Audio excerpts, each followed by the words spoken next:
Religion is God's constitution. It operates as an invisible architecture governing every human action, from spiritual devotion to daily physical survival. This system divides the divine constitution into two distinct parts.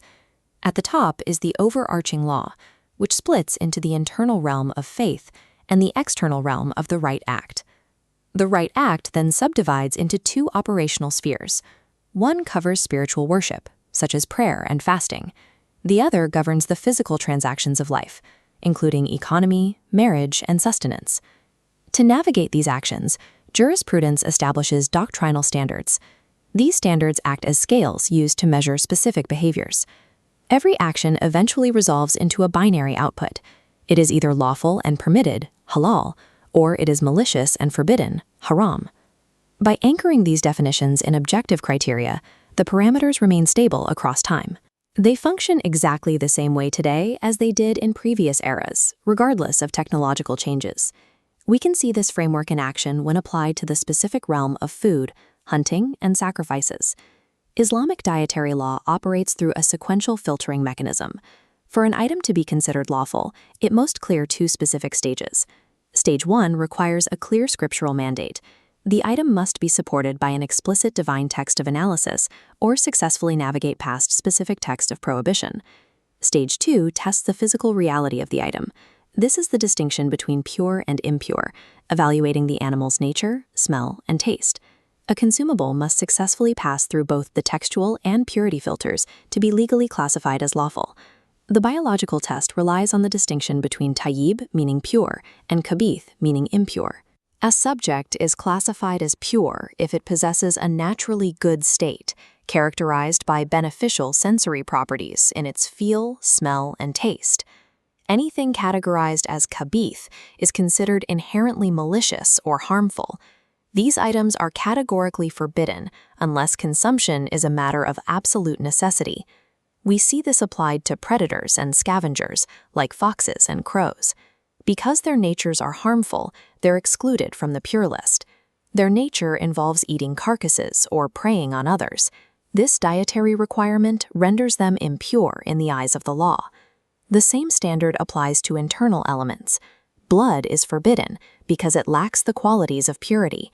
It is abundant in bacteria and carries the potential for physical harm. This purity standard serves as an objective biological filter, ensuring the law excludes substances that carry inherent physical harm. Beyond just biological purity, the deeper foundation of the law rests on a profound theological definition of life itself.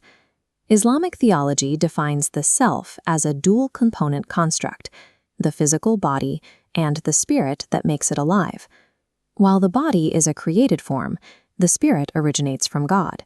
It's the presence of this spirit that makes the body a self. This creates a legal boundary. To consume the body, a human must extract a spirit they do not own. By invoking God's name, the slaughterer establishes the legal right to harvest the body, as the spirit is returned to its owner by divine command. Without this specific theological clearance, destroying an animal's body lacks legal standing. This requirement creates the absolute legal distinction between authorized slaughter and mere killing.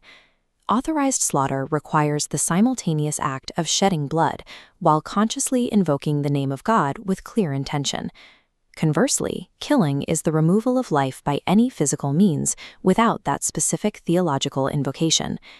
Any animal killed without this authorization is classified as dead or carrion and is strictly forbidden for consumption.